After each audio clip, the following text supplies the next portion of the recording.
fully formed, crowned in antlers of bone and trailing flies like a procession of dark stars. He grew, he accumulated. He became inevitable the way winter becomes inevitable, the way all gardens must eventually turn to mulch and memory. To understand Nurgle is to understand that decay was never the enemy of life but its patient companion, walking just behind every breath, waiting with the kindness of certainty for the moment when all things surrender to their truest nature. This is his history. This is how the universe learned to love its own ending. In the beginning, there was no warp as we know it now, no churning sea of psychic energy divided into territories of rage and scheming and excess. There was only the immaterium, a mirror held up to real space, reflecting the thoughts and emotions of every living thing with cold fidelity.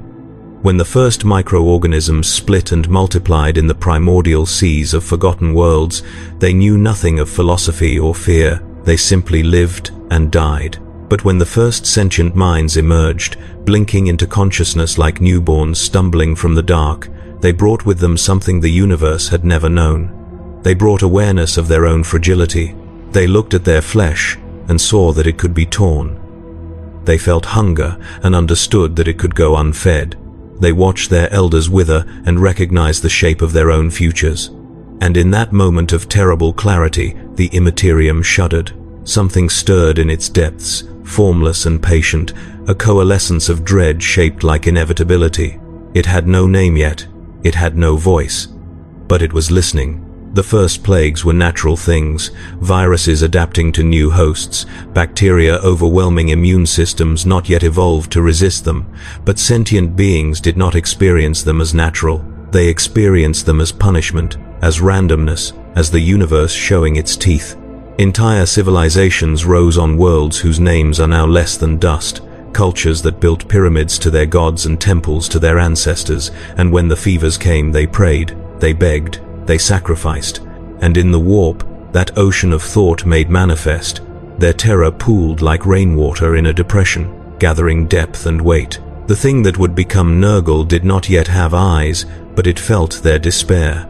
It tasted the particular flavor of suffering that comes not from violence, but from betrayal by one's own body, from watching strength turn to weakness, from the humiliation of flesh rebelling against will. And it grew larger, not quickly, not dramatically, but with the patience of rot working through wood. It grew. Millions of years passed. Civilizations bloomed and fell. The old ones walked between stars and seeded worlds with purpose, crafting species like artisans shaping clay. But even they could not craft immunity to entropy. Even their great works carried within them the seeds of decline. Ecosystems they designed eventually found equilibrium through predation and disease. The Eldar rose in their first flowering, beautiful and vital, their emotions vivid enough to paint the warp in colors of passion and creativity. Yet even they knew sickness. Even they buried their dead and watched parents cradle dying children and felt the cold mathematics of population collapse when plagues swept through their settlements. Every funeral was a prayer, every corpse was an offering, and in the depths of the immaterium, the gestating god of decay fed on their grief, growing more distinct with each century, accruing something like personality from the accumulated weight of 10,000 trillion identical moments of loss. The war in heaven changed everything. When the Necrontyr made their bargain with the Cetan and became the Necrons, when the Old Ones responded by uplifting warrior races and weaponizing the warp itself, the galaxy became a furnace of suffering on a scale that had never before existed. Worlds burned, populations were vaporized or enslaved, and in the wake of the great armies came something worse than weapons. Refugees carried diseases into new territories. Wounded soldiers festered in field hospitals that had no concept of sterilization. The dead were left to rot in trenches and craters, bloating under alien suns, leaking fluids into soil that would grow nothing for generations. The warp, already turbulent from the psychic screams of the dying, began to churn with new currents. And the thing that fed on despair and decay found itself glutted, swelling like a tumor fed by rich blood, taking on density and dimension. It began to dream. and its dreams were gardens. Imagine a place where nothing ever truly dies, where every corpse becomes compost for new growth, where fungi bloom in eye sockets and beetles make homes in hollowed rib cages, where the cycle of decay and renewal spins endlessly without the interruption of sanitization or fire. This was the first vision of the Garden of Nurgle, not yet a true domain but a psychic landscape taking shape in the deepest currents of the warp. It was not born from malice, that is the terrible truth. It was born from the acceptance that all things end, that all flesh is temporary, that the only constant in the universe is the breaking down of complexity into simplicity. And for those who suffered without hope of recovery, for those who watched their bodies fail and their strength fade, there was something almost comforting in that vision, a promise that their suffering had meaning, that their decay was part of a greater cycle, that they would be welcomed into the garden and allowed to rest, to become part of something larger than their individual pain. The first daemons of Nurgle were not the plague-bearers we know now. They were simpler things, psychic constructs given form by the concentrated dread of entire populations facing extinction. They appeared as shadows in sick rooms, as figures glimpsed in fever dreams, as the feeling of presence that settles over a deathbed just before the final breath. They did not attack, they did not threaten, they simply waited. And their waiting had weight. It pressed down on the living like humidity before a storm, making every breath feel labored, every movement exhausting. Those who saw them reported a strange relief, a sense that resistance was futile and therefore the burden of struggle could finally be set down. Entire hospital wards would fall silent as the proto-daemons moved through them, and by morning every patient would be dead, their faces slack with something that resembled peace. The survivors called it mercy, the warp called it sacrament. The prehistory of Nurgle is written in the extinction events of 1,000 forgotten species. Each mass death added to his substance. Each pandemic, another layer of psychic sediment compressed into the foundation of his being. There were races whose names exist now only in the genetic memory of their successor species, civilizations that rose to heights of cultural and technological achievement only to be felled by pathogens so virulent that their entire population collapsed within a single generation. The archaeological record of these dead worlds tells the same story again and again. Cities abandoned mid-construction, tools left where they fell, skeletal remains piled in makeshift mass graves that no one survived to properly consecrate. And in each case, the final phase of the civilization showed the same pattern, religious fervor increasing. Temples being built or repurposed for new deities whose iconography centered on cycles and renewal and acceptance of death. Cults forming that preached surrender to the inevitable. The psychic imprint of these death cults fed directly into the growing consciousness that would become Nurgle, teaching it the languages of despair, the rituals of submission, the prayers that the hopeless whisper when all other gods have proven deaf. On a world whose coordinates have been expunged from all imperial records, there once existed a species of amphibious bipeds who achieved a form of civilization remarkably advanced for their evolutionary stage. They built cities on the shores of warm seas, developed mathematics and astronomy, created art that expressed concepts of beauty and transcendence. But their biology made them vulnerable to fungal infections, and when a mutation arose in one of the native fungal species, turning it from benign symbiote to virulent parasite, their civilization collapsed in less than a standard year. The fungus spread through their population with terrifying efficiency, growing in their respiratory systems, sending fruiting bodies erupting through their skin, eventually consuming them from within while keeping them alive and ambulatory for weeks. The infected wandered in a daze, spreading spores with every breath, and the healthy fled into the deep ocean or high mountains, anywhere the fungus could not reach. But the fungus was patient. It evolved.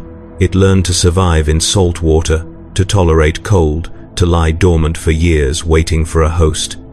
And one by one, the survivors were found and infected, until the last member of the species died choking on mycelia in a cave high in the mountains, alone and afraid, and wondering what they had done to deserve such a fate. Nothing. They had done nothing. That was the lesson the warp learned from their extinction. Suffering is not punishment.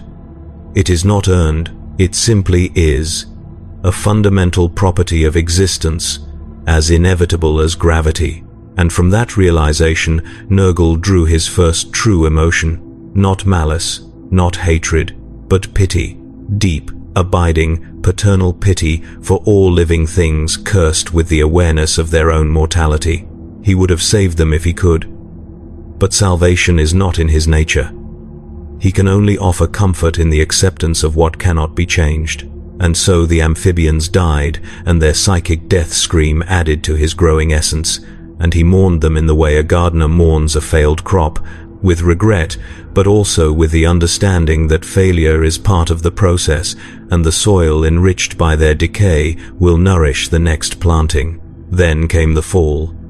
The Eldar Empire, in its decadent zenith, had grown so consumed by sensation and excess that their collective psychic emanations birthed Slaanesh, the youngest and most violent of the Chaos gods. The psychic scream of she who thirsts tore through the warp like a blade through silk, and in the aftermath the immaterium was forever changed.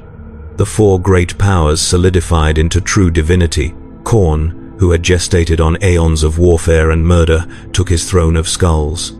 Tzeentch, born from ambition and scheming, claimed his crystal labyrinth.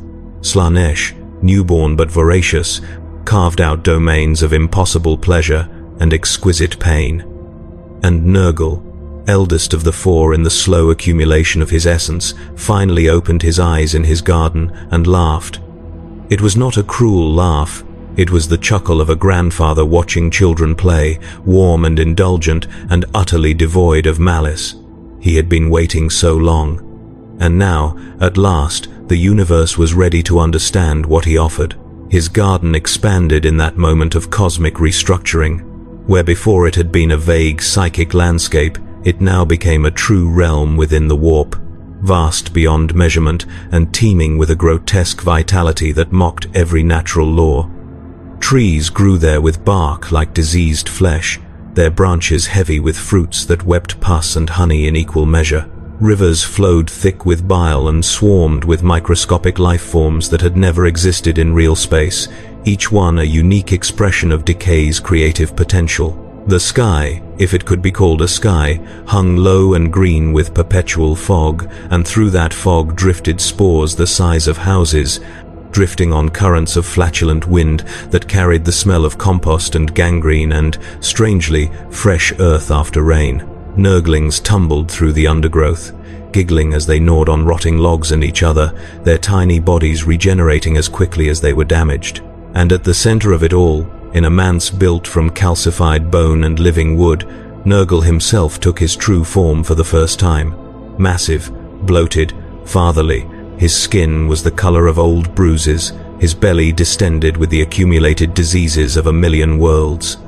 Antlers sprouted from his skull, wreathed in flies that sang his praises in the key of decay, and he smiled because he loved every one of his children, every virus and bacterium and parasitic worm, with the unconditional devotion of a creator who sees no flaw in his creations. The architecture of the garden defies conventional description because it exists partially outside the normal dimensions of space. Paths wind through fungal forests that grow denser the deeper you travel, yet somehow you can walk for subjective hours and still see the same trees, the same clearings, as if the garden loops back on itself in ways that Euclidean geometry cannot accommodate. Structures rise from the mulch, buildings that appear to be grown rather than built, their walls pulsing with sluggish circulation, their windows weeping condensation that smells of sickness and soil.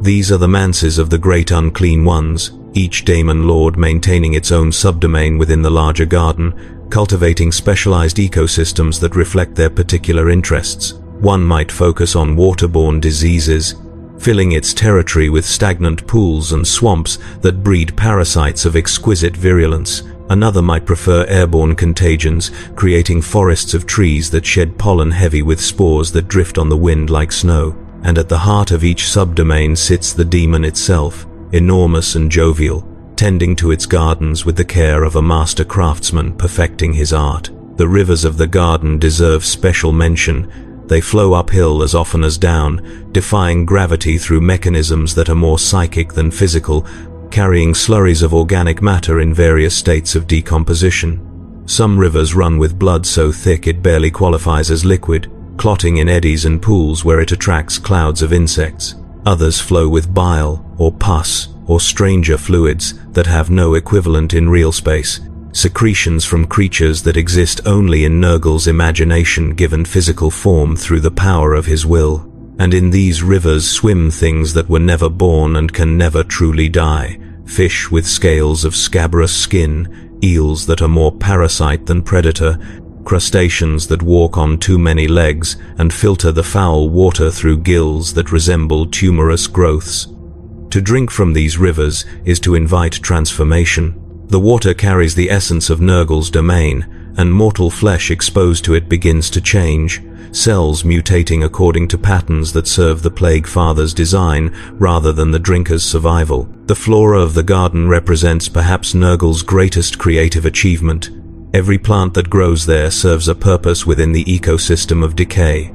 There are trees whose fruits contain concentrated diseases, each one a carefully cultivated strain intended for specific application in real space. Bushes that grow needles filled with toxins. Vines that strangle and digest anything they touch, secreting enzymes that break down organic matter into components that the garden can absorb and repurpose. Flowers that release spores with every breeze. Pollen that carries genetic payloads designed to infiltrate and subvert healthy ecosystems. And fungi everywhere, growing on every surface, in every shadow, massive shelf fungi the size of landing pads extending from the sides of rotting logs, puffballs that release clouds of spores when disturbed, networks of mycelium connecting everything to everything else in a vast underground web of communication and nutrient exchange. The garden is not merely alive, it is hyper-alive, teeming with so much biological activity that the very air shimmers with it, thick and humid and alive with the buzz of insects and the whisper of growing things. The fauna are equally diverse and equally horrific. Beyond the daemons themselves, the garden hosts creatures that defy categorization, beasts that might have once been natural animals, but have been so transformed by exposure to warp energy that their origins are unrecognizable. Things that slither and crawl and fly on wings of membrane stretched between bones that protrude at anatomically impossible angles. Predators that hunt not for food but for the joy of spreading infection, biting their prey, and then following it for days as the diseases take hold, watching with what might be fascination as the victim's flesh rots and sloughs away. And prey species that have evolved defenses based not on avoiding death, but on making their own decay as productive as possible, bodies designed to burst when killed and spread spores or parasites or virulent bacteria across a wide area, ensuring that even in death they serve the garden's purpose. The sounds of the garden form a constant symphony of rot, the wet squelch of Nurglings burrowing through decomposing matter, the drone of flies, billions of them, creating a baseline hum that underlies every other noise. The bubbling of the rivers, the hiss of spores being released, the crack of branches breaking under their own diseased weight, the laughter of great unclean ones echoing from distant manses, the monotone chanting of plague-bearers reciting their endless tallies, the screams, always the screams, of mortal souls who found their way into the garden and discovered that it was not the peaceful refuge they had been promised but a place of eternal transformation where their bodies would be taken apart and reassembled according to logics they could not comprehend, where suffering persisted but lost its sharp edges, becoming a dull, constant ache that eventually felt like normalcy. Nurgle tends to his garden personally, walking its paths with the gait of a being whose vast bulk should render movement impossible but who moves nonetheless with surprising grace. He stops to examine individual plants, pruning here, fertilizing there, speaking to his creations in a voice like distant thunder filtered through mucus. The daemons defer to him with genuine affection, not the cringing fear that Khorne's servants show or the scheming calculation of Tzeentch's minions. They love him, and he loves them back, each according to its nature. He knows every Nurgling by name, all trillion of them, and greets each with warmth when their paths cross.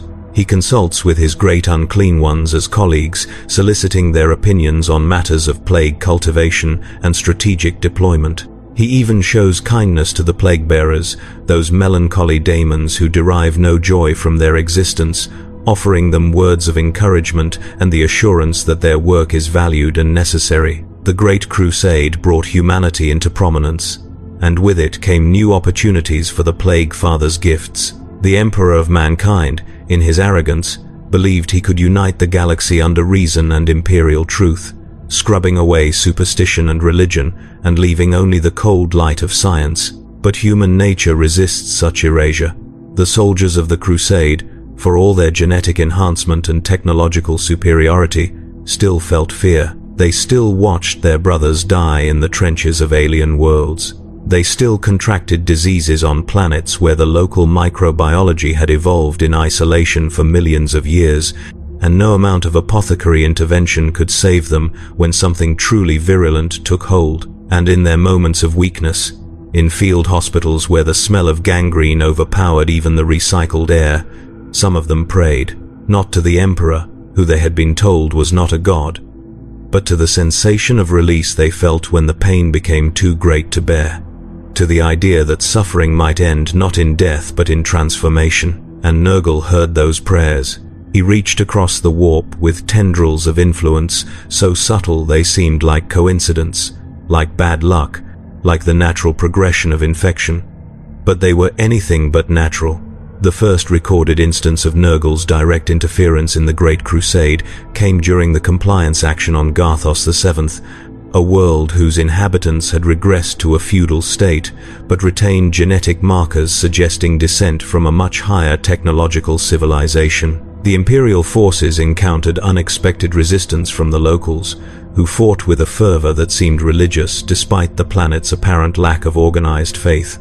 The campaign bogged down into trench warfare, and in the third month of the siege of the planetary capital, an outbreak occurred among the Imperial forces. At first, it seemed like a natural disease, perhaps picked up from contact with local fauna or contaminated water supplies. The symptoms were consistent with known bacterial infections: fever, nausea, weakness. The apothecaries treated it as routine, administering broad-spectrum antibiotics and isolating the infected. But the disease did not respond to treatment. It spread despite quarantine measures, and its symptoms evolved, becoming stranger and more severe with each passing day. Soldiers reported sensations of insects crawling beneath their skin. Their wounds refused to heal, instead developing thick crusts that cracked and wept when they moved.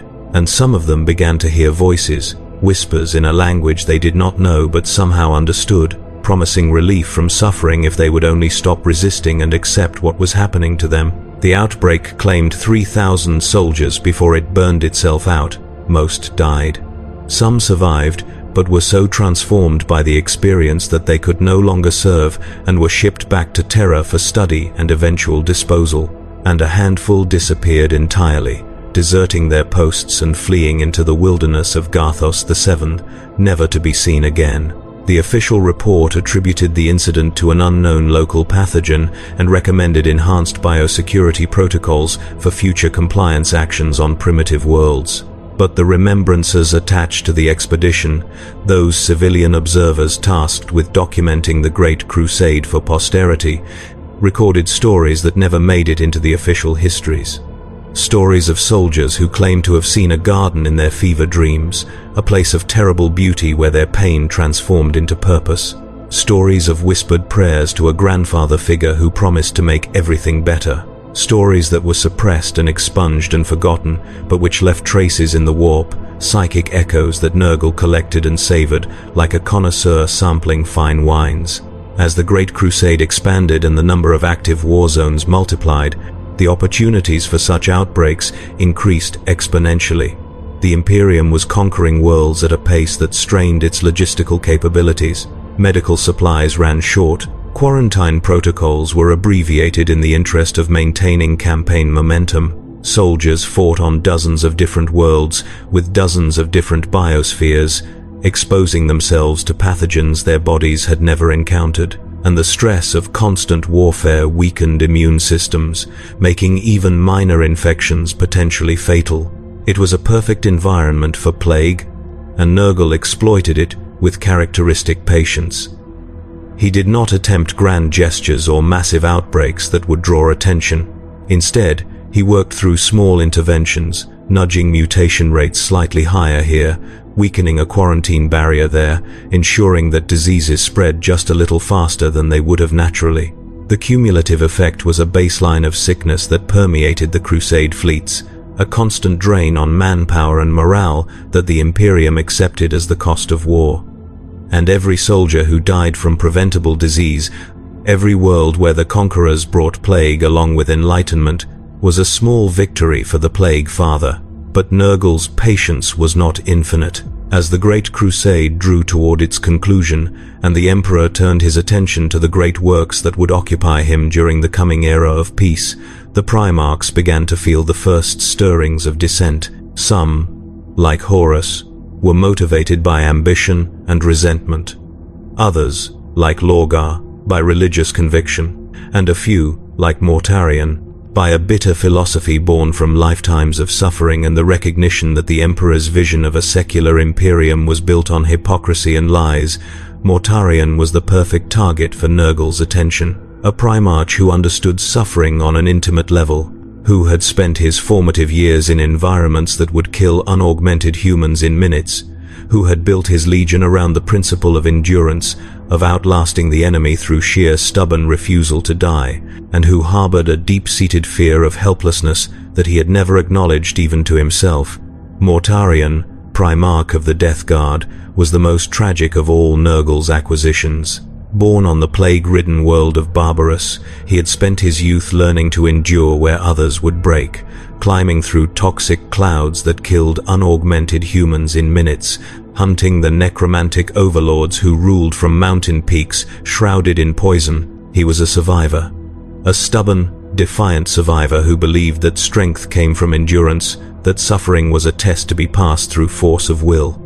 When the Emperor found him and took him to the stars, Mortarion brought with him a philosophy of grim determination, teaching his legion to fight through any hardship, to never yield, to embrace the Reaper's scythe as a symbol of inevitable victory. But he also brought with him a hatred of tyrants and a deep, unspoken fear of helplessness. And that fear would be his undoing. During the Horus Heresy, when half the Imperium turned against the Emperor and brother fought brother in a war that would scar the galaxy for millennia, Mortarion sided with Horus. His reasons were complex, born from resentment and philosophical disagreement and the quiet rage of a son who felt his father had robbed him of his final triumph on Barbarous. The Emperor had descended from orbit and killed the last necromancer overlord before Mortarion could reach him, claiming the victory that should have been Mortarion's alone. It was a small thing, perhaps, in the grand scheme of galactic conquest, but small wounds fester when left untreated. And Mortarion had been left to fester for 2 centuries, his resentment growing with each passing year, each new world conquered in the Emperor's name. Each time he was reminded that for all his strength and all his achievements, he was still subordinate to a being who had never asked if he wanted to be saved.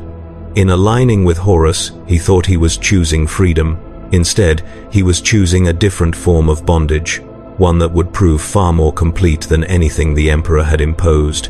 At first, Mortarion resisted the influence of chaos. He saw what it had done to some of his brothers, how Fulgrim had become a serpentine monster of excess, how Angron had been elevated to daemonhood and lost what little humanity remained. Mortarion wanted victory, not transformation.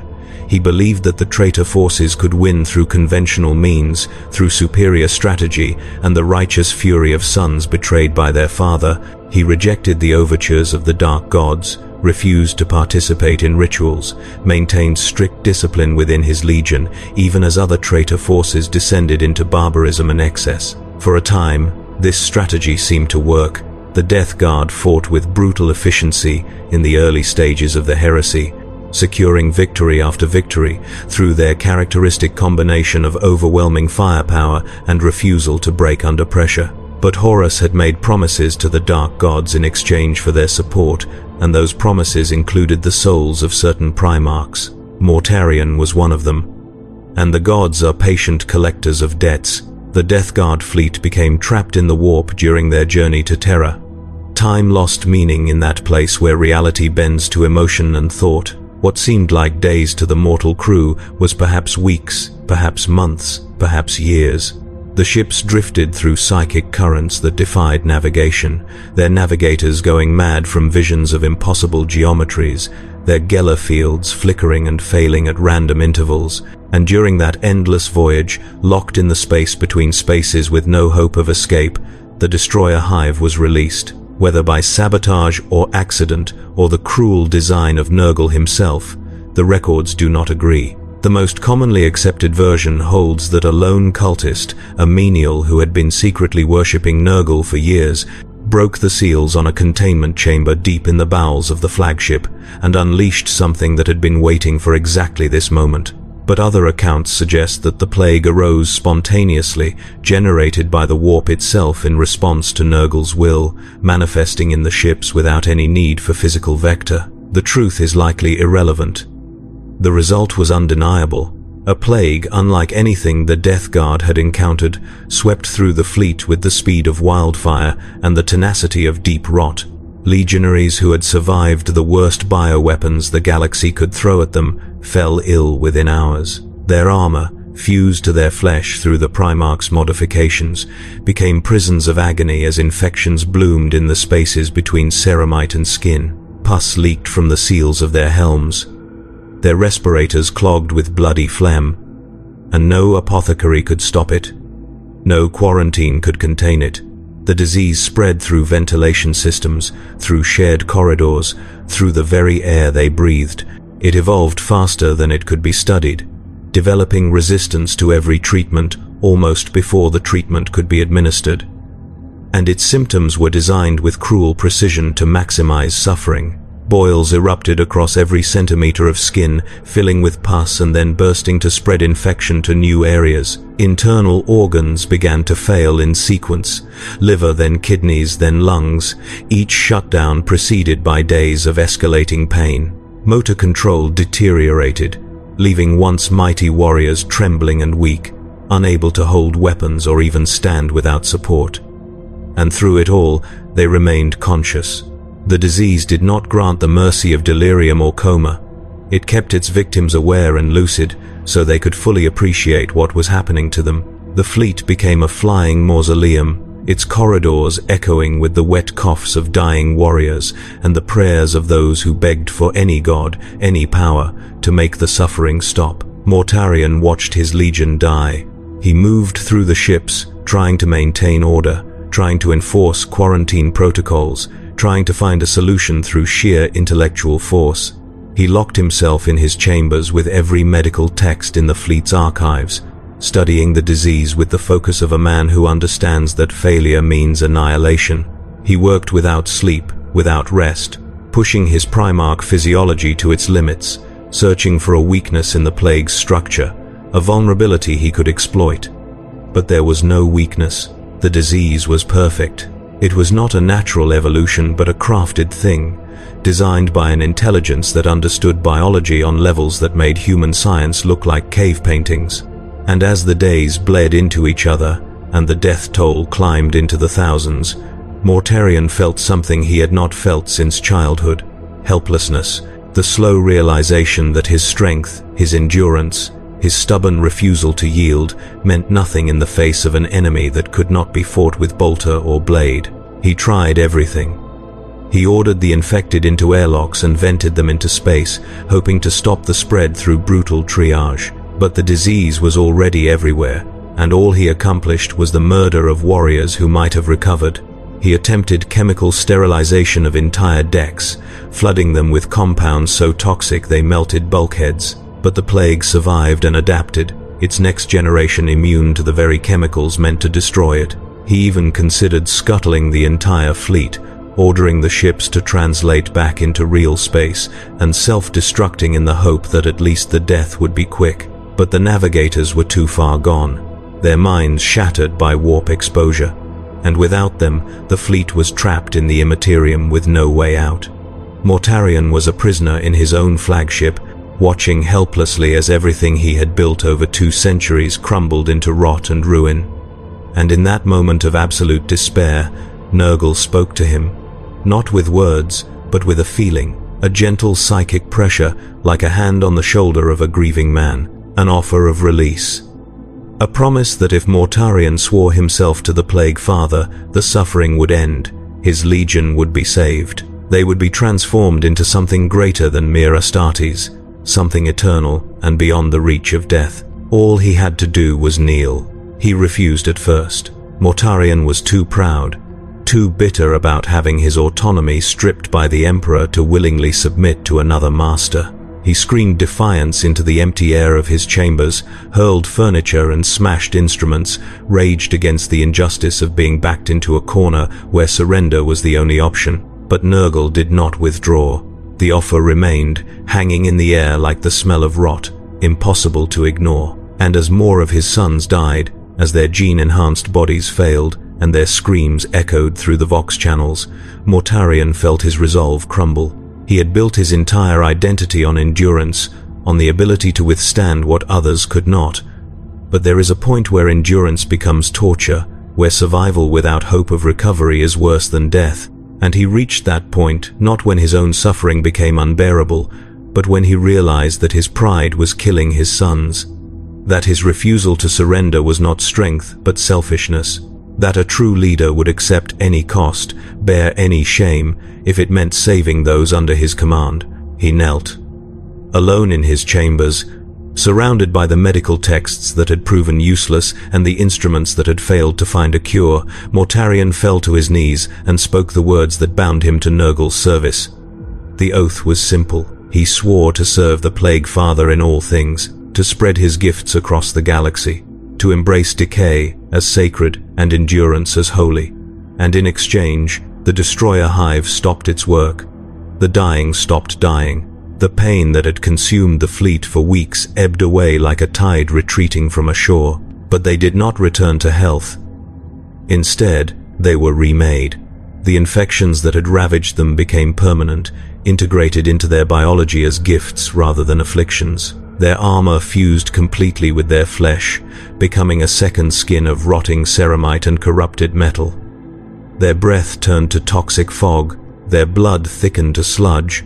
Horns erupted from helms, tentacles sprouted from armor joints, and they rose as Plague Marines, the Death Guard reborn as the mortal champions of the Plague Father, forever trapped in a state between life and death, suffering eternally but no longer capable of truly dying. Mortarion himself was transformed into something far worse.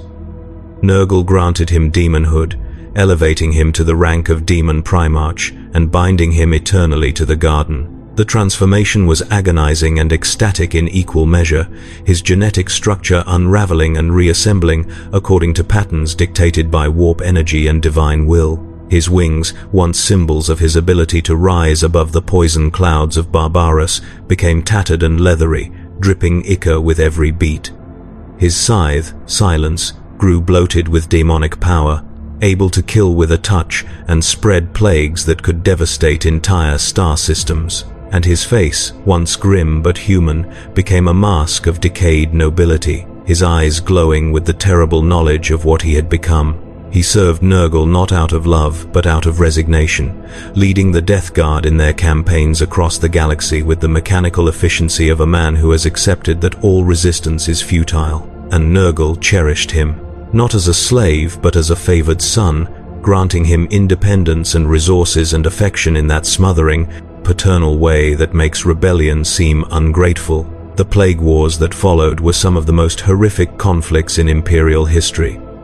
The Death Guard descended on worlds with methodical cruelty, not seeking to conquer but to infect. They would land in force and establish beachheads, then release plagues into the water supplies, the ventilation systems, the very soil.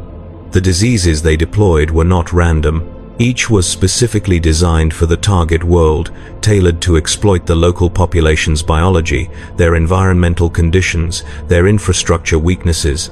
On agri-worlds, the plagues attacked the crops, causing them to rot in the fields or mutate into poisonous variants that looked and smelled normal but killed anyone who consumed them. On hive worlds, airborne contagions spread through ventilation systems, reaching every level from the underhive to the spires in a matter of days. On forge worlds, techno-organic viruses infected machine spirits, causing factories to produce tainted components that failed catastrophically when put under stress. The Death Guard did not fight pitched battles unless forced to.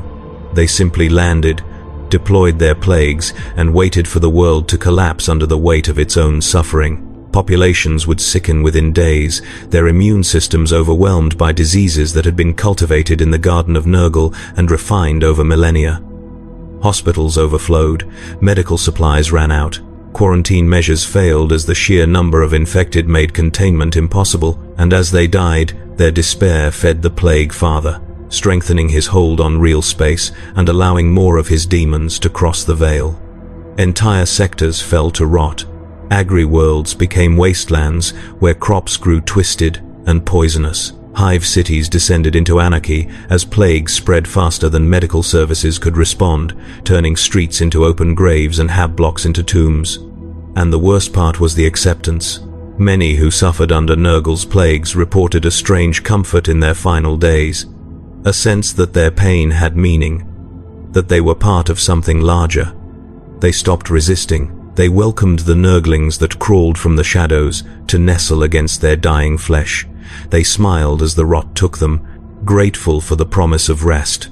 The psychological impact of the Plague Wars was arguably more devastating than the physical casualties. The Death Guard did not simply kill populations, they broke them. Survivors of Nurgle's campaigns often exhibited symptoms of profound spiritual trauma, a fatalistic acceptance of suffering that made them vulnerable to future corruption. They had seen the face of entropy and recognized it as inevitable. They had watched friends and family succumb to diseases that medicine could not cure, that prayers could not prevent, that strength and courage could not overcome. And they had learned the lesson that Nurgle wanted them to learn, that suffering is universal, that resistance is futile, that peace can only be found in surrender. These psychological scars spread through the Imperium like a slow-acting virus, eroding faith in the Emperor and the Imperial Creed, creating pockets of nihilism and despair that cultists could exploit. A world might be cleansed of physical taint, its infected populations purged and its infrastructure rebuilt, but the memory of what Nurgle had done lingered in the collective consciousness, a wound that never fully healed. But Nurgle's influence extended far beyond the Death Guard. He was the god of entropy, and entropy touches all things. In the underhives of terror, in the depths of forge worlds where machinery ran unchecked for 10,000 years, in the forgotten corners of the Imperium where hope had long since died, his worship spread like mold on damp walls. Cults formed around the idea that suffering was inevitable and therefore resistance was foolish. They called themselves the Infected, the Blighted, the Children of the Garden, and they conducted rituals that horrified even the Inquisition. Human sacrifices left to rot in sealed chambers until their decay reached a state of perfect ripeness, the bodies bloating and bursting and releasing spores that the cultists would inhale as a sacrament. Self-flagellation with rusted blades to invite infection, the wounds deliberately left untreated so they would fester and spread. Communion services where the faithful drank from cups of stagnant water and ate bread molded with spores of alien fungi, each bite a gamble with death that the truly devoted welcomed. And these cults thrived because they offered something the Imperium could not. They offered relief. In a galaxy where life was brutal and short, where the average citizen could expect nothing but labor and death in service to an uncaring bureaucracy, the promise of release, of being welcomed into a garden where suffering transformed into belonging, was intoxicating. The rituals varied from cult to cult, but certain elements appeared with remarkable consistency across different worlds and populations. The veneration of decay as a sacred process, the cultivation of diseases as precious gifts, the belief that the body's betrayal through sickness was not a curse but a blessing, the Plague Father reaching out to claim his children. Cultists would gather in secret, often in the most squalid areas of a settlement, places where imperial authority had minimal presence and sanitation was non-existent. Abandoned water treatment facilities, condemned hab blocks scheduled for demolition, the deepest levels of underhives where the air was so toxic that normal humans could only survive with rebreathers. And in these spaces, they would create shrines, makeshift altars constructed from rotting organic matter, corpses arranged in patterns that held psychic significance, offerings of diseased flesh and spoiled food left to attract flies. The flies were particularly important to Nurgle's cultists. They saw in them the sacred messengers of the Plague Father, carriers of his gifts, symbols of the transformation from death to new life through the medium of decay. Inquisitors who investigated these cults reported phenomena that defied rational explanation. Rooms that were larger on the inside than the outside, spaces that seemed to connect to somewhere else, somewhere warm and humid and filled with the sound of buzzing insects. Cultists who showed no fear of death even under the most extreme interrogation, who smiled as they were tortured and whispered prayers of gratitude as they expired. Plague victims who should have been dead days ago continuing to move and speak, their bodies animated by forces that had nothing to do with conventional biology. And on occasion, manifestations, daemons crossing the veil in response to the cultists' worship, Nurglings tumbling into real space to frolic among their worshippers, plague-bearers emerging to spread contagion with methodical precision, and very rarely, a great unclean one, a towering presence of rot and fatherly affection that would bless the faithful and condemn the unbelievers to fates worse than death. The Great Rift changed the strategic landscape of the galaxy. When Abaddon the Despoiler finally succeeded in his 13th Black Crusade, and the galaxy was torn in half by a psychic wound that spilled the warp into real space, Nurgle saw opportunity. The Imperium Nihilus, the dark half of the galaxy cut off from the light of the Astronomicon, became a playground for chaos. The warp storms that raged across the rift made travel nearly impossible, severing supply lines and communication networks, leaving entire sectors isolated and vulnerable. And Nurgle moved with characteristic patience, seeding plagues into worlds that were already struggling, tipping civilizations that were barely holding on into full collapse. Supply chains broke down, starvation followed, and in the wake of starvation came disease. Always disease, because hungry people drink from contaminated sources and eat spoiled food and crowd together in unsanitary conditions that turn minor infections into epidemics. The Plague Father did not need to conquer these worlds. He simply waited for them to fall into his lap like overripe fruit dropping from a tree. The demon worlds that emerged in the wake of the Great Rift were unlike anything the Imperium had encountered before. Entire planets transformed into extensions of the garden, their biospheres rewritten according to Nurgle's design, their populations converted or consumed. These worlds became staging grounds for further invasions, reservoirs of plague and corruption that could spawn armies of daemons without limit. The most infamous was Garthos VII, the same world where Nurgle had first interfered during the Great Crusade. In the millennia since that initial outbreak, the planet had been conquered and reconquered, purged and resettled, bombed and rebuilt dozens of times. But the taint had never fully left, and when the Great Rift opened and the barriers between warp and real space thinned, Garthos VII underwent a catastrophic transformation. The ground split open, releasing geysers of toxic sludge from reservoirs that had been building beneath the crust for 10,000 years.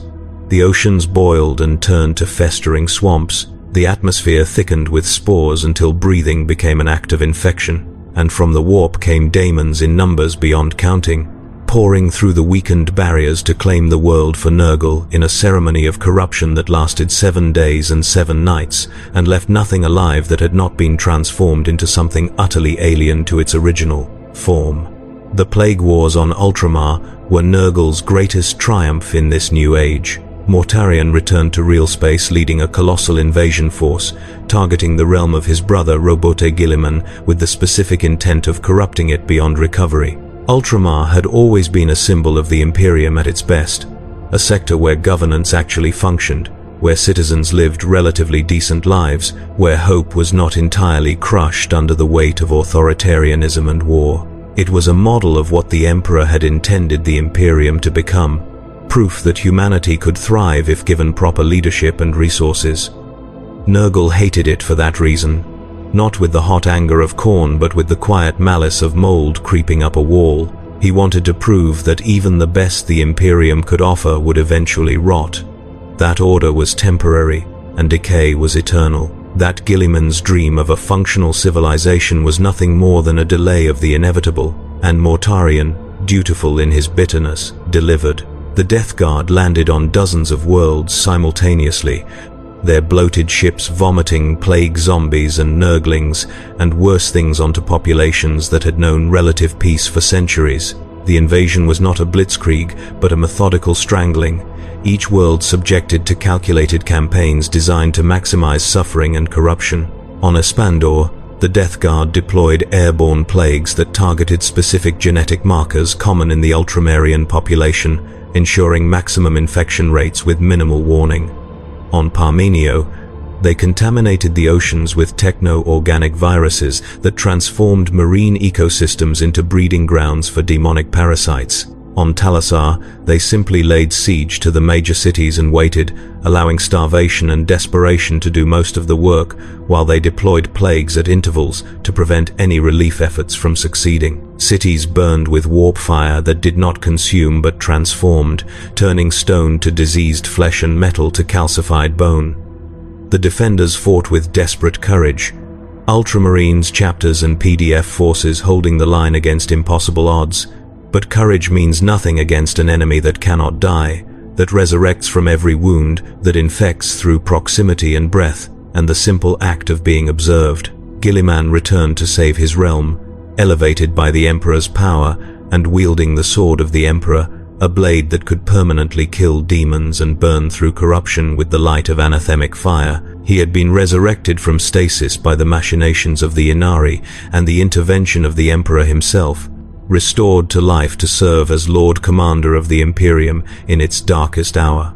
His return had sparked hope across the galaxy, proof that the Emperor still watched and still cared enough to intervene when all seemed lost. But now that hope was being tested, Guilliman fought with the cold precision of a master tactician and the righteous fury of a son defending his father's dream, leading the defense of Ultramar with a brilliance that reminded the galaxy why he had been one of the Emperor's most trusted generals. But Mortarion was his equal in strategic thinking and his superior in sheer persistence, and the Death Guard had advantages that conventional forces could not match.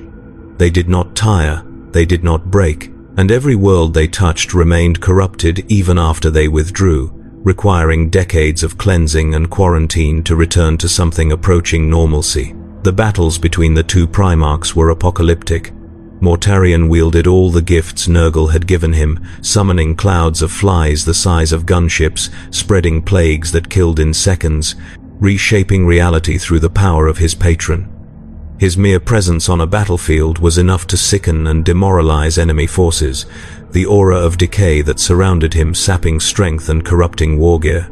He fought with silence, his demonic scythe, cutting through armor and flesh with equal ease, leaving wounds that festered and spread infection with supernatural speed. And he commanded the Death Guard with the expertise of someone who had spent 10,000 years perfecting the art of warfare through attrition, deploying his forces with patience and precision, grinding down the defenders through sheer, relentless pressure. Guilliman countered with the sword of the Emperor, a weapon so anathemic to chaos that its mere touch could unravel demonic essence and purge corruption from infected flesh. He led from the front, inspiring his forces through personal example, holding the line when all seemed lost and launching counterattacks with surgical precision. And he had one advantage that Mortarion lacked. He still believed victory was possible. He still held hope that the Imperium could be saved. And that hope, that refusal to accept defeat, gave him strength that Mortarion could no longer access. Their final confrontation on the world of Iax ended with Mortarion's banishment, his demonic form torn apart by the Emperor's sword and cast screaming back into the warp. Guilliman stood over the spot where his brother had fallen, the sword still burning with holy fire, and for a moment he allowed himself to believe that he had won, that Ultramar was saved, that the nightmare was over. But it was not a true victory. Ajax was left devastated, its population reduced to a fraction of its former number, entire continents rendered uninhabitable by lingering plagues that would take centuries to cleanse. The garden moon that had once orbited Ajax, a paradise world of carefully cultivated ecosystems and artistic beauty, had been transformed into a demon world, its surface covered in the same fungal forests and toxic swamps that characterized the Garden of Nurgle, and across Ultramar, on every world the Death Guard had touched, the scars remained. Populations traumatized, infrastructure destroyed, faith shaken. Nurgle had lost the war, but won something more valuable. He had proven that even Ultramar could be hurt. Even the best humanity could offer was vulnerable, and that knowledge spread through the Imperium like a whisper in a sick room, eroding morale and faith in ways no military defeat could match. In the garden, Nurgle celebrated. His manse, the Plague Lord's domain, rang with the sound of laughter and the wet squelch of diseased flesh in motion. Daemons of every variety cavorted through the fungal forests, plague-bearers tallying new infections with bureaucratic devotion, beasts of Nurgle bounding after fleeing souls with the enthusiastic stupidity of puppies, great unclean ones presiding over bubbling cauldrons where new plagues were brewed from the rendered essence of suffering, and at the center of it all, Nurgle sat on his throne of fused skeletons, cradling a vial of Nurgle's rot, his favorite disease, the contagion that transformed mortal victims into plague-bearers through a process of agonizing metamorphosis. He whispered to it like a father whispering to a beloved child, praising its virulence, encouraging it to spread and grow and claim more souls for the garden. He was content, not triumphant, because triumph implies struggle, and Nurgle had never struggled. He had simply waited. He had allowed the universe to come to him as it always would, because decay is patient and entropy always wins in the end. But there were depths to Nurgle's nature that even his most devoted followers did not fully understand. He was not merely the god of disease, he was the god of despair transformed into acceptance. Every daemon in his service had once been a mortal who suffered so completely that they stopped fighting and welcomed the end. The plague-bearers were all victims of Nurgle's rot, mortals who had contracted the disease and survived the transformation rather than dying cleanly. They remembered their mortal lives, remembered the pain of the infection, remembered the moment when they stopped resisting and accepted what was happening. And that memory informed everything they did in their daimonic existence, the endless tallying of plagues, a ritualized repetition of the counting they had done during their illness, marking off symptoms and tracking progression, trying to impose order on the chaos of their transformation. Every plague he crafted was a love letter written in the language of cellular breakdown, an expression of his genuine belief that suffering could be beautiful if one simply stopped resisting and allowed it to run its course. The artistry involved in designing a plague was something Nurgle took seriously. Each disease was unique, tailored to specific circumstances and populations, with consideration given to incubation period, transmission vector, symptom severity, and ultimate lethality. A fast-acting plague might be appropriate for a military target where rapid casualty rates would cause maximum disruption. A slow degenerative disease would be better for a civilian population where long-term suffering would erode morale and create opportunities for cult recruitment. When a plague-bearer tallied the infected, it did so with the diligence of an accountant because every number represented a soul saved from the horror of futile resistance. The numbers were sacred. They were proof of the garden's expansion, evidence of Nurgle's love spreading across the galaxy, documentation of the great work of transformation that would eventually encompass all living things. The plague-bearers kept meticulous records, inscribing tallies onto their own flesh when parchment was unavailable, using blood or pus as ink, ensuring that no infection went uncounted. And Nurgle valued this work, praising his plague-bearers for their dedication, occasionally visiting them in their counting houses to review their tallies and offer encouragement. When a great unclean one laughed, it was not mockery but joy, the genuine delight of a being who has transcended pain through acceptance. They had suffered terribly in their mortal lives, endured diseases and injuries that would have broken lesser beings, and through that suffering they had found enlightenment. They understood that pain was temporary, but the garden was eternal. That individual existence was fleeting, but the cycle of decay and rebirth continued forever. And in that understanding they found peace, a contentment so complete that it expressed itself as laughter, bubbling up from deep inside their bloated forms like gas escaping from rotting matter. And when Nurgle himself wept, which he did often, his tears were not of sadness, but of overwhelming affection for all the broken, suffering things in the universe that he longed to gather into his garden and protect from the cruelty of hope. This is the paradox at the heart of the Plague Father. He is the kindest of the Chaos gods and the cruelest. He offers relief, but ensures that relief can only come through surrender of autonomy and selfhood.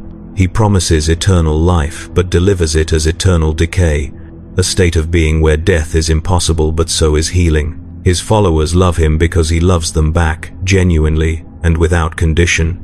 But that love is the love of a gardener for his plants, nurturing them not for their sake, but for the beauty of the ecosystem they create together. And perhaps that is why Nurgle endures where other gods might falter. Khorne requires rage, and rage can burn out. Tzeentch requires ambition, and ambition can be satisfied or broken. Slaanesh requires sensation, and sensation can be exhausted. But despair is infinite. Decay is universal. Every living thing, no matter how strong or clever or beautiful, will eventually break down. The second law of thermodynamics guarantees it. Entropy always increases. Order always collapses into chaos.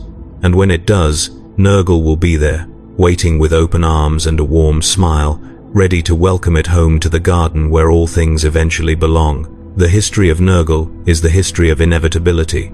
It is written in the fossil record of dead worlds and the genetic code of viruses that have outlived entire civilizations. It is carved into the bones of plague victims buried in mass graves and whispered in the final breaths of those who died alone and afraid. It is the story of how suffering, when prolonged beyond endurance, curdles into something that resembles peace. And it continues. Right now, as you hear these words, new plagues are being born in laboratories and jungles and the bellies of starving children. New cults are forming in the shadows of hive cities, teaching that acceptance is holier than resistance. New warriors are swearing themselves to the death guard, sealing their fates in exchange for the promise that they will never truly die. And in the garden, Nurgle tends to his ecosystem with the patience of something that has already won, because time is on his side and time is all there is. The relationship between Nurgle and his brother gods is complex and often misunderstood by mortals who lack the perspective to see the warp's true dynamics. Khorne despises Nurgle for his passivity, seeing the Plague Father's patience as cowardice and his acceptance as weakness. They are natural enemies in the way fire and water are enemies, each negating the other's strengths. A warrior consumed by Khorne's rage cannot succumb to despair, because rage is an active state, a rejection of helplessness, a refusal to accept defeat even when defeat is certain. The berserker who charges into hopeless battle with a war cry on his lips and murder in his heart cannot simultaneously embrace the resignation that Nurgle offers. Conversely, a soul sunk deep in Nurgle's embrace cannot muster the fury required to serve the blood god. The acceptance of suffering as inevitable directly contradicts the rage against circumstance that Khorne demands. Their daemons clash often in the warp, bloodletters tearing through plague-bearers with mindless violence, brass axes splitting diseased flesh in showers of ichor and pus. But the servants of decay simply regenerate and continue their slow advance, outlasting the rage through sheer attrition, waiting for the bloodletter's fury to exhaust itself so they can resume their patient march. Battles between forces of Khorne and Nurgle rarely end in decisive victory for either side. They simply continue until some external factor intervenes or both sides withdraw to regroup. Tzeentch finds Nurgle tedious, viewing the Plague Father's philosophy as antithetical to change and scheming. Where Tzeentch thrives on transformation and ambition, constantly reshaping himself and his plans in pursuit of goals that may not even exist, Nurgle embodies stagnation and acceptance, the philosophy that change is ultimately futile because all things eventually decay to the same base state. Yet there is a strange respect between them, born from the recognition that both deal in inevitability. Tsienche's plans always unfold eventually, reality bending to accommodate his schemes even when they seem to fail in the short term. Nurgle's decay always arrives, patient and certain as the turning of seasons. They are two faces of time, one accelerating toward futures unknown, and the other dragging everything back to primordial simplicity. They occasionally ally when their interests align, Tsench providing the strategic framework for campaigns that Nurgle's forces execute with patient persistence. But they never truly trust each other. Tsench suspects that Nurgle's acceptance is a trap, a philosophy designed to prevent change and lock the galaxy in a state of eternal suffering. And Nurgle pities Tsienche, seeing in the architect of fate's endless scheming a refusal to accept the fundamental truth that all plans eventually collapse, all structures eventually crumble, all change eventually resolves into entropic heat death. Slaanesh and Nurgle have the most cordial relationship, odd as it seems to those who think of the Chaos Gods in simplistic terms of opposition. Both understand obsession. Slaanesh obsesses over sensation, pursuing pleasure and pain to extremes that transcend mortal comprehension.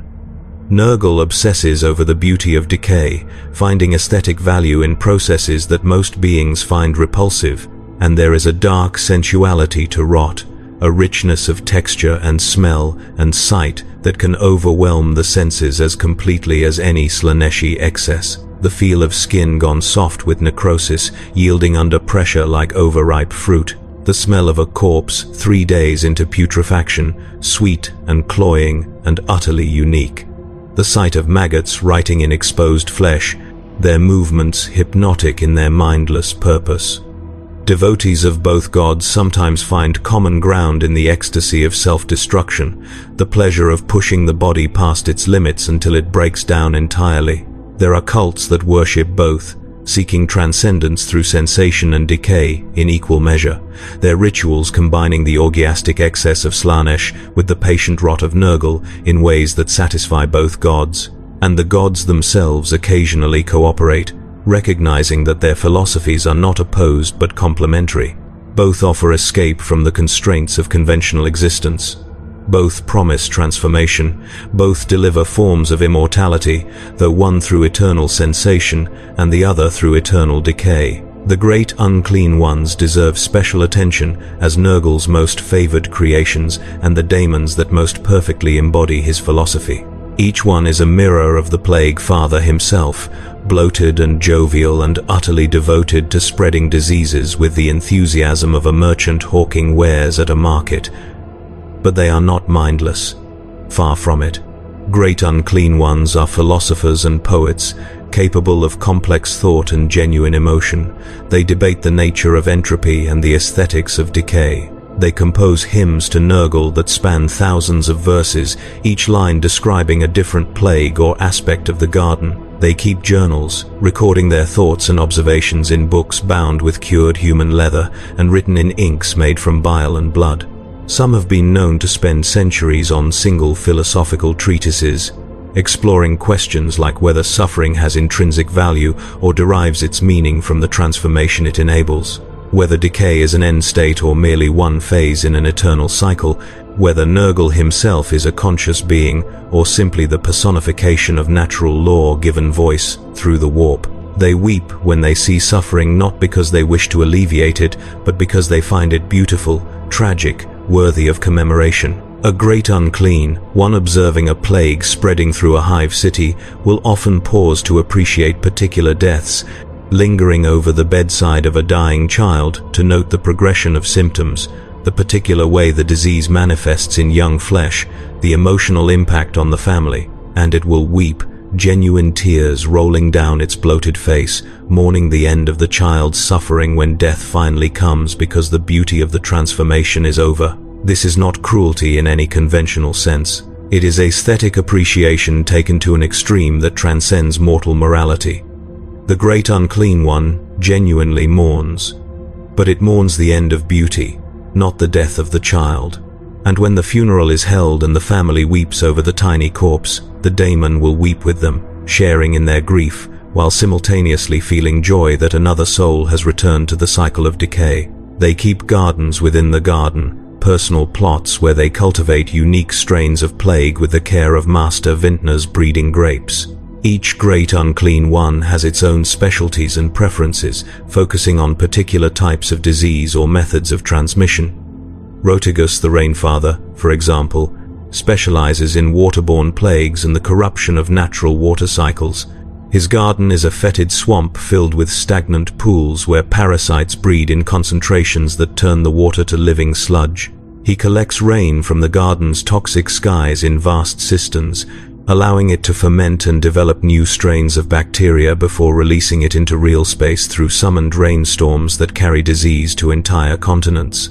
Epidemius, the Tallyman of Nurgle, maintains the most extensive garden of all, a vast repository where samples of every plague that has ever existed are preserved and catalogued. His garden is organized with obsessive precision, each disease given its own section and subsection, labeled and indexed according to complex schema that only he fully understands. He walks the paths of his garden daily, checking on his charges, pruning and fertilizing, ensuring that even the oldest and rarest plagues remain viable should they ever be needed again. Some great unclean ones specialize in fast-acting diseases that kill in hours, overwhelming immune systems in hours to maximize the panic and despair that feeds the warp. These plagues are designed for shock value, for causing rapid casualties that disrupt military operations and create cascading failures in emergency response systems. Others prefer slow burns, degenerative conditions that take decades to run their course, ensuring long-term suffering and ample opportunity for the victim to accept Nurgle's comfort. These plagues are more insidious, often difficult to diagnose in their early stages, allowing them to spread widely before anyone realizes what is happening. And some specialize in plagues that are not diseases at all in the conventional sense, but spiritual infections. Memes that spread through populations and corrupt them from within, turning loyalty into doubt and hope into despair. These psychic plagues are perhaps the most dangerous because they leave no physical trace. The victim seems healthy but begins to think thoughts that align with Nurgle's philosophy, to see the world through the lens of inevitable decay, to lose the will to resist, and accept that surrender is wisdom rather than weakness.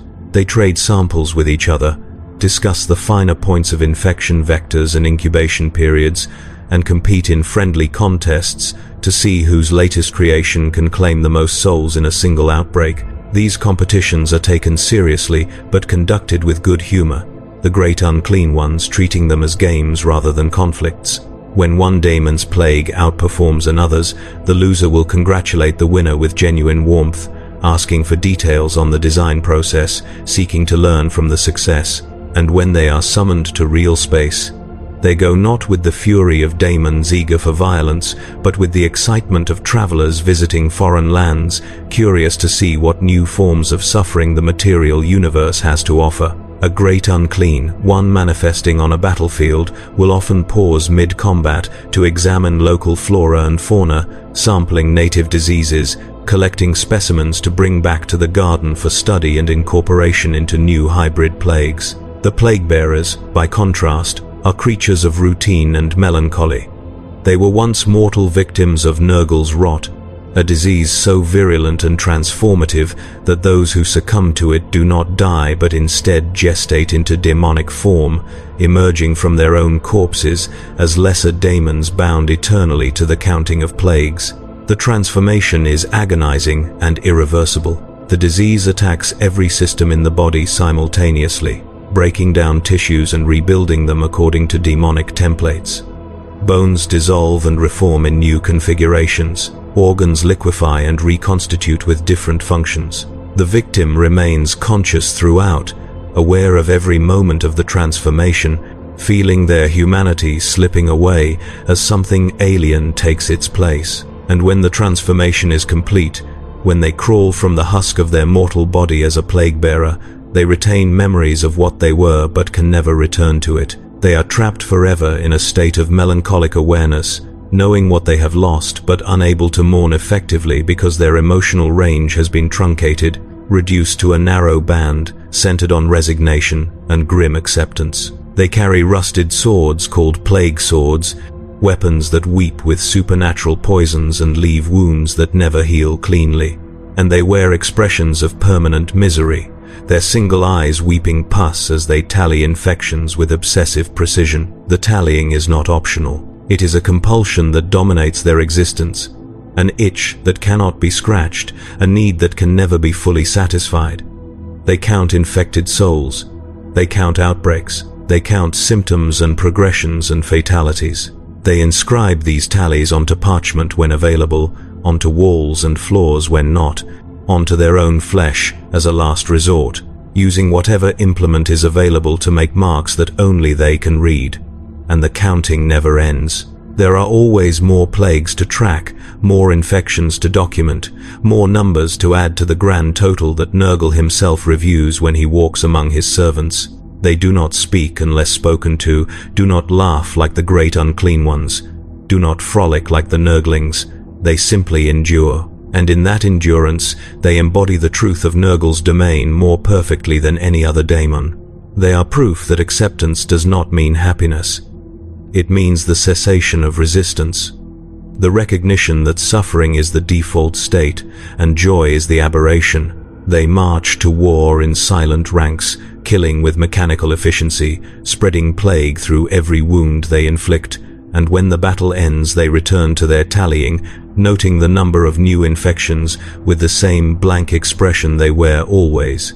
They are the most tragic of Nurgle's creations because they remember being something else, remember having hopes and dreams and the capacity for genuine emotion, and they know those things are gone forever. But they cannot even properly grieve the loss, because grief requires an emotional depth they no longer possess. Nurglings are the antithesis of plague-bearers in temperament. These tiny daemons, no larger than human infants, embody the mischievous, playful aspect of decay. They are born spontaneously from the garden's mulch, emerging from piles of rotting vegetation or pools of stagnant water, fully formed and giggling with the mindless joy of creatures that exist purely in the moment. They swarm in thousands, gnawing on everything they encounter with needle teeth, spreading minor infections through their bites and scratches, giggling incessantly in high-pitched voices that sound like bubbles popping in a cauldron. The sound is disturbing in its cheerfulness, a constant background noise in the garden that newcomers find unsettling until they grow accustomed to it. Nurglings have no concept of personal space or property. They climb on everything, poke their fingers into wounds and orifices, steal food and trinkets, play pranks that range from harmless to genuinely dangerous. But they are beloved by Nurgle despite their chaotic nature because they represent the pure, uncomplicated joy of existence without the burden of self-awareness. They infest the armor of plague marines, nesting in gaps and crevices, peeking out from under pauldrons and greaves to blow raspberries at enemies before retreating into safety. The plague marines tolerate this because the Nurglings are considered gifts from Nurgle, and also because they serve a practical function. Their constant gnawing helps spread infection, their bodies absorb damage that might otherwise harm the marine, and their presence is psychologically unsettling to enemies who find the juxtaposition of playful giggles and horrific violence deeply disturbing. They are not dangerous individually, their bites carrying only minor infections, their strength barely sufficient to break unarmored skin. But in sufficient numbers they can overwhelm even armored warriors through sheer persistence, biting at joints and vision slits until the target is blinded and crippled. And they are unkillable in any meaningful sense. Crush one and three more grow from the stain it leaves. Burn them and they reform from the ashes. They are fragments of the garden itself, given independent mobility. And destroying them is as futile as trying to destroy dirt or water. Plague drones, the rot flies ridden by plague-bearers, are among the most horrifying creatures in Nurgle's menagerie. Each fly is the size of a small transport vehicle, bloated with disease, its body covered in weeping sores and clusters of eggs that hatch into maggots even as it flies. The eggs develop rapidly, going from larva to pupa to adult in minutes, the new flies bursting from their birth sacs and immediately beginning their own reproductive cycle. This creates a constantly expanding cloud of flies around each rot fly, a living shroud that obscures vision and clogs air intakes and spreads infection with every touch. They buzz with a sound like a swarm of hornets amplified through a cathedral's organ pipes, a droning that causes nausea and disorientation in all who hear it. The sound vibrates in the chest cavity, disrupts equilibrium, triggers instinctive revulsion that can break even disciplined formations. The plague-bearers who ride them do so with grim professionalism, guiding their mounts through the air with reins made from intestines, dropping plague bombs on enemy positions, and sowing terror through their mere presence. The flies themselves are barely sentient, operating on instinct and hunger, but their instinct aligns perfectly with Nurgle's will. They seek out concentrations of life and descend upon them like living plague clouds, spreading infection through their breath and the toxic slime that drips from their bodies. Their saliva contains anticoagulants and paralytic agents, ensuring that wounds from their bites bleed profusely and victims remain conscious during consumption. And when they die, they explode in showers of maggots and ichor that continue the work of infection long after the parent creature has been destroyed. The maggots burrow into corpses and soil, growing rapidly on whatever nutrients they find, pupating into new flies within hours. This reproductive cycle makes plague drones almost impossible to eradicate. You can kill the adults, but the larvae remain, hidden in cracks and shadows, waiting for the opportunity to mature and resume the swarm. The beasts of Nurgle are perhaps the saddest of the Plague Father's creations, and understanding them requires understanding that tragedy and horror are not mutually exclusive. They are enormous slug-like daemons, their bodies covered in suppurating wounds and patches of diseased flesh, their mouths filled with rows of blunt teeth, designed not for killing but for tasting. Their anatomy defies conventional biology. They have no skeleton but move with surprising speed through muscular contractions that ripple along their length. They secrete slime that is simultaneously lubricant and toxin, allowing them to slide across any surface while leaving trails of contamination. And they possess the intelligence of very young children and the emotional needs to match. They crave affection and playmates, bounding toward any living thing they encounter with the enthusiasm of a puppy greeting its owner, making sounds that might be attempts at friendly communication if they did not emerge from mouths filled with diseased flesh. But everything they touch withers and dies, poisoned by the toxins that seep from their skin. The slime they secrete is laced with virulent plagues, contact with it sufficient to cause severe burns and introduce infections that can kill in hours. They do not understand this. When the creatures they try to befriend collapse and stop moving, the beasts become confused and sad, prodding the corpses with their snouts and whining in distress. They nuzzle against the dead bodies, trying to encourage them to play, unable to comprehend that their affection is lethal. And when their grief reaches a critical mass, when they have watched enough playmates die and accumulated enough sorrow, they undergo a transformation. Their sadness curdles into rage. Their bodies harden and reshape, slug-like forms compacting and developing wings, emerging as rot flies, the very mounts used by plague bearers. It is a cycle of tragedy, innocence corrupted by its own nature, joy transformed into horror through no fault of the beast itself. And Nurgle watches it unfold with the same gentle affection he shows all his children, seeing beauty in their suffering because he cannot conceive of suffering as something to be avoided. To him, the beast's transformation is natural and right, the completion of a cycle that began with playfulness and ends with purpose. The mortal armies that serve Nurgle fight in ways that defy conventional military logic because they operate under different assumptions about what victory means. The Death Guard advance slowly, inexorably, shrugging off wounds that would kill lesser warriors and returning fire with bolters that spit shells filled with compressed plague. Each shell is a work of craft, packed with carefully selected diseases designed to maximize suffering in whatever target they hit. Against unarmored targets, the shells burst on impact and release clouds of infectious material that can affect dozens. Against armored targets, they penetrate and inject their payloads directly into the victim, ensuring infection even through sealed environmental systems. The Plague Marines do not aim for quick kills. They aim for lingering death, for wounds that fester and spread, for casualties that tie up enemy medical resources and drain morale through the sight and sound and smell of suffering. They do not retreat. Retreat implies fear of death, and the Death Guard have transcended death. They are already rotting, already plague-ridden, already existing in a state that most beings would consider worse than death. What more can the enemy do to them? Blow off limbs? The limbs will regenerate given time, flesh growing back in twisted parodies of original form. Destroy their armor? They will fight on, exposed organs dangling, intestines trailing behind them like grotesque banners. Set them on fire? They will burn but continue advancing, their fat rendering and fueling the flames, their bodies becoming walking pyres that spread fire and disease together. They do not break, they simply continue forward, step by methodical step, until either they have secured their objective or every one of them has been destroyed. And even destruction is temporary.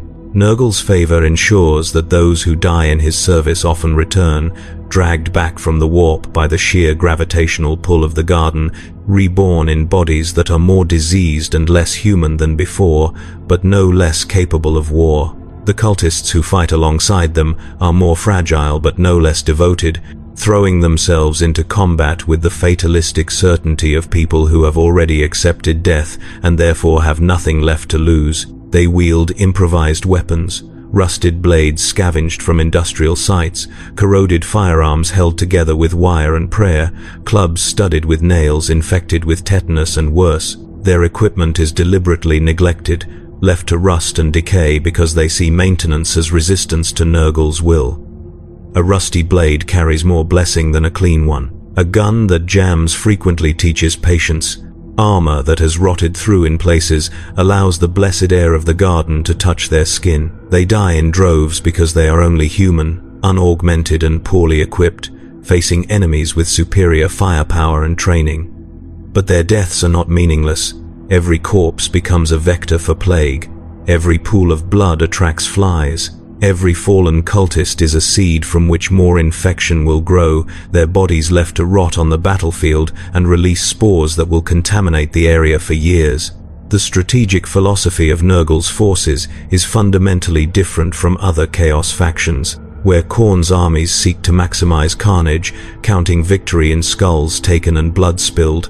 Nurgle's followers focus on endurance and contamination. They establish beachheads and dig in, creating plague fortresses that are nearly impossible to dislodge.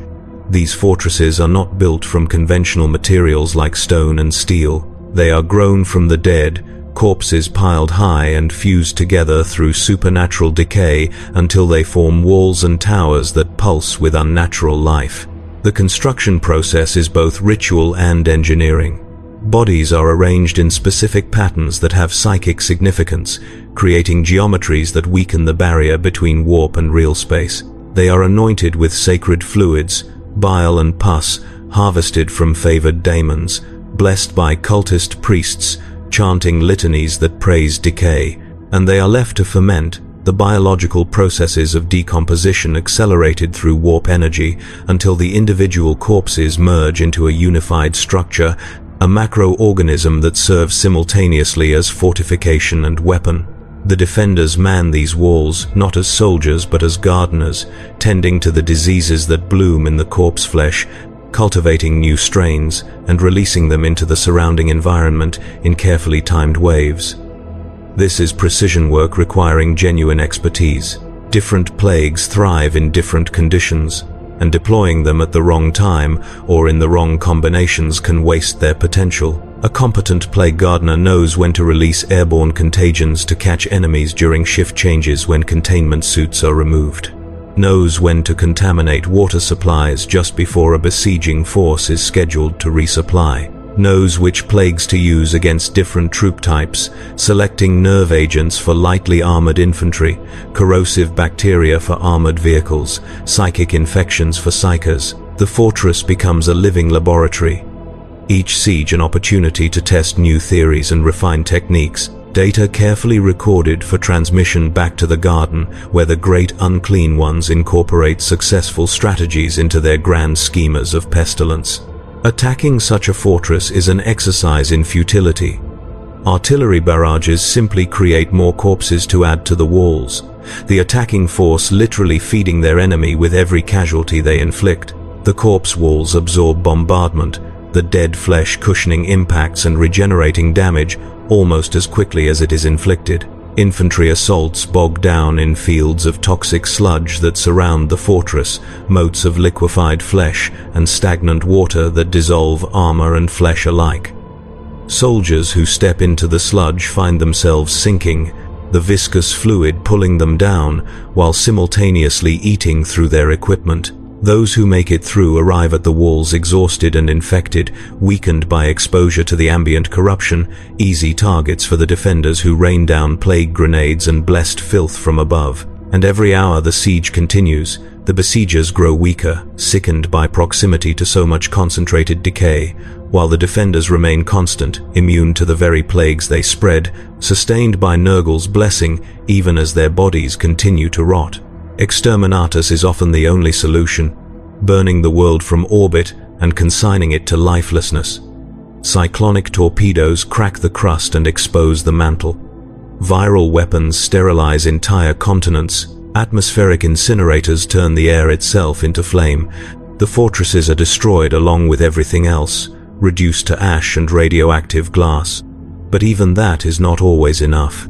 Some worlds have been subjected to exterminatus multiple times, reduced to radioactive cinders, only to have life return in twisted forms. Fungi sprout from ash, their spores viable even after exposure to radiation levels that should sterilize any organic matter.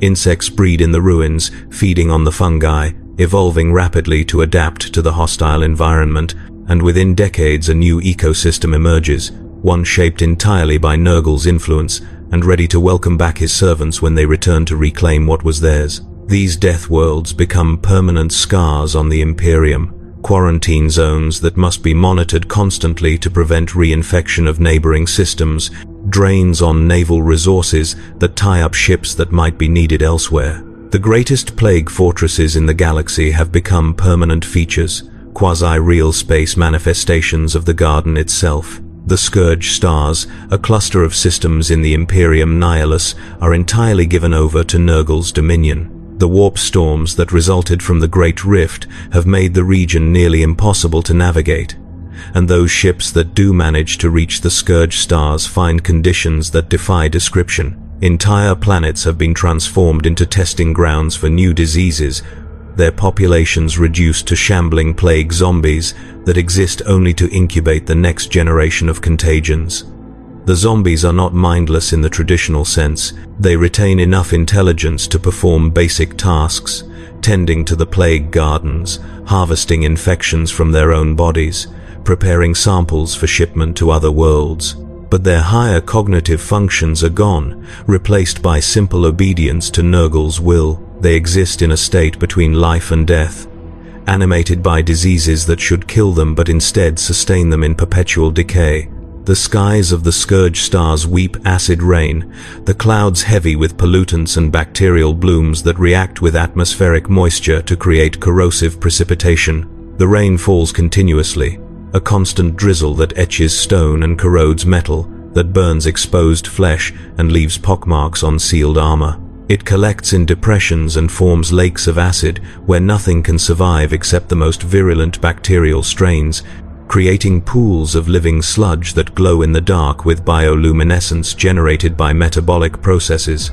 The oceans boil with bacterial blooms that have achieved critical mass, the microorganisms so numerous and so metabolically active that their collective heat raises the water temperature to near boiling. The blooms cast sickly green light across shores, littered with the calcified remains of sea creatures, too twisted to survive in any normal environment, things that evolved and died in the span of days as the oceans transformed from saline to soup.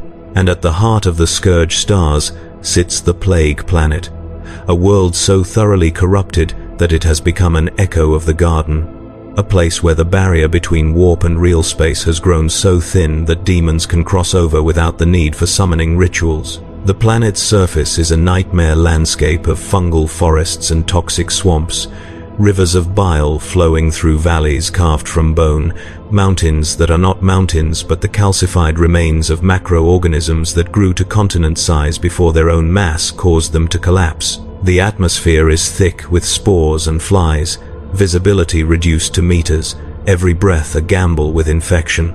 And the temperature fluctuates wildly, freezing in some regions and sweltering in others, the climate dictated not by orbital mechanics, but by the whims of the warp energies that saturate the world. Mortarion rules there from a fortress called the Revenant Keep, brooding over his service to Nurgle and planning campaigns with the grim efficiency of a man who has long since stopped hoping for redemption. The keep is built from black iron and diseased bone, a sprawling complex that extends both above and below ground, its architecture shifting subtly when viewed from different angles, as if the building exists partially in dimensions that human perception cannot fully access. The interior is labyrinthine, corridors twisting back on themselves, rooms that seem larger than the space they should occupy, stairs that climb in directions that should not be possible. Navigating it requires either a guide or acceptance that one might never find one's way out.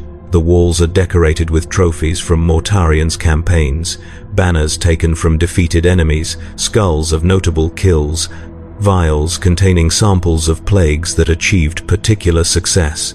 And at the center of the keep, in a throne room that reeks of decay and old death, Mortarion sits in contemplation, surrounded by his death guard, and attended by daemons who serve him with the same devotion they show Nurgle. He is not happy. Daemon Primarchs are capable of emotion, and Mortarion feels his chains acutely, resents his transformation and his bondage, mourns what he has become. But he continues to serve, because he sees no alternative, because Nurgle's gifts are both blessing and curse, and cannot be refused once accepted. He leads campaigns across the galaxy with tactical brilliance, deploying the Death Guard with precision, coordinating with demonic forces to maximize impact. And he succeeds. Worlds fall to his plague fleets. Sectors collapse under the weight of his diseases. The Imperium reels from each new offensive, unable to predict where he will strike next or how to counter his strategies. But each victory is hollow because it binds him more tightly to Nurgle, proves his value, and ensures his continued service. He is trapped in a cycle of success that enslaves him more completely with each iteration. But Nurgle's true victory is not measured in territory conquered or enemies slain. It is measured in the slow erosion of hope across the galaxy. Every world that falls to plague, every population that accepts Nurgle's gifts, every soldier who lays down their weapon and stops fighting is a validation of the Plague Father's philosophy. He does not need to win wars. He only needs to demonstrate that winning is impossible, that the struggle is futile, that peace can only be found in surrender. And the evidence is overwhelming. The Imperium is crumbling, its infrastructure is failing, its people are exhausted. The Emperor sits on his golden throne, neither living nor dead, sustained by the sacrifice of 1,000 psychers a day in a ritual that grows less effective with each passing year. The psychic beacon that is the Astronomicon flickers and dims, making warp travel increasingly dangerous, isolating worlds and sectors. The Astartes chapters are stretched beyond breaking, fighting on 1,000 fronts against enemies that cannot be defeated, only delayed. The common citizens toil in hive cities, where life expectancy is measured in decades if they are lucky, where disease is endemic and medicine is a luxury reserved for the elite, where every day is a repetition of the last and hope for improvement is a childish fantasy. This is the galaxy Nurgle has helped create. Not through conquest, but through patient erosion. Not through dramatic gestures, but through 10,000 million small degradations, each one individually insignificant, but together forming an unstoppable tide of decay. And every soul that breaks under the weight of it, every person who decides that existence is too painful to continue without the numbing relief of his gifts, is a soul claimed for the garden. The numbers are staggering. Billions die every day across the Imperium from preventable diseases. Trillions live in conditions that make disease inevitable. The healthcare infrastructure is so overwhelmed that triage has become the default mode of operation, saving those who can be easily helped and leaving the rest to die. And in the midst of this horror, Nurgle's cultists operate with impunity. spreading their message of acceptance, recruiting the desperate and the dying, building networks that span continents and span worlds. The final lesson of Nurgle is this: decay is not the opposite of life, but its completion. Every flower that blooms carries within it the blueprint of its own wilting. Every civilization that rises does so on foundations that will eventually crumble. The Imperium, for all its might and all its brutality, is a rotting edifice held together by dogma and desperation, and every day it persists is a miracle that defies the natural order. Nurgle does not need to destroy it. He only needs to wait. And when it finally falls, when the last tech priest realizes that the machines can no longer be repaired, and the last priest realizes that the Emperor is not coming to save them, when the people of 10,000 worlds lie down in their habs and decide that tomorrow is not worth the effort of waking, Nurgle will be there. He will walk among them like a father checking on sleeping children, tucking them in with blankets woven from mycelium and whispering that they have done well, that they can rest now, that the garden has room for all who are weary. And they will believe him, because by then, it will be true. Understand this, and you understand the Plague Father. He is not evil in the way mortals conceive of evil.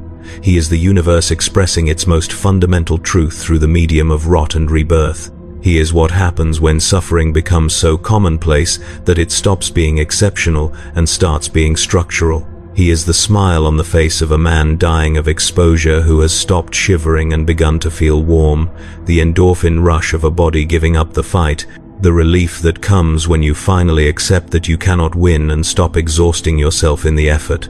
He is grandfather and gardener, chronicler and cultivator, and he loves every soul in his domain with the totality of a god who sees no difference between beauty and decay, because he understands they are the same thing viewed from different points in the cycle. And his laughter continues, echoing across the garden, rolling through the warp like thunder through storm clouds, touching every dying world and every suffering soul. It is not mocking. It is not cruel. It is the warm chuckle of a being who has seen eternity and recognized it as a garden, who has watched galaxies bloom and wither, who knows that in the end all things return to the soil from which they grew, and in that return there is peace.